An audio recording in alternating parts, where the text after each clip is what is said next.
And then sometimes people don't want you to cry because they don't want to be sad for you. But when you suppress those tears and you suppress all of that, it turns inward to you, and that becomes sickness and disease and more problems that you can avoid versus not allowing your pride and your ego to make you feel like, oh, I can't show nobody that I'm crying. Or people get into all of this. I don't want to show nobody my weakness.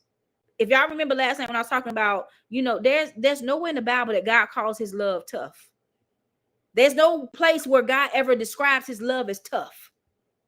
So sometimes we pass down dysfunction over top of dysfunction over top of dysfunction over top of abuse to people, and they take on these things as if this is the best way to deal with it. It's the most healthy way to deal with it. No. If you cry, it does not mean that you're weak. Crying means I'm strong. If you're a believer of Christ and you believe in Jesus, he even wept when Lazarus died. You telling me we better than Jesus?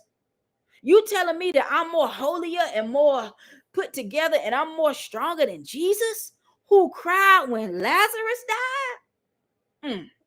All right. Stephen was stoned to death. It says those men of God mourned for him for 40 days and 40 nights.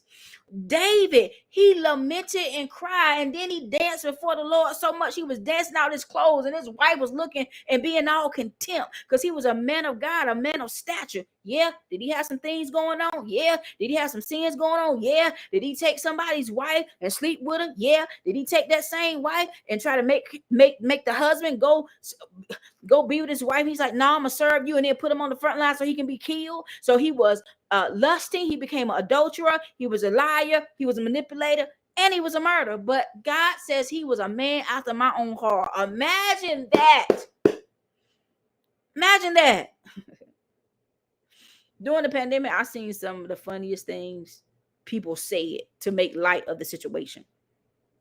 And I seen somebody say, listen, this next Bible that come out, I'm gonna have a chapter. I'm gonna have a chapter. And this next Bible that come out, I'm gonna have a whole chapter in there. I know we got Peter and Mark and Matthew and Esther and Genesis and Deuteronomy and Revelations and John, 1st, 2nd, and 3rd. We got Luke, we got Matthew, we got Malachi, we got Habakkuk. There's probably gonna be a seminary in there. But if you read your Bible, it says that we come in the volume of the books that's been written of us. There's already books that we got.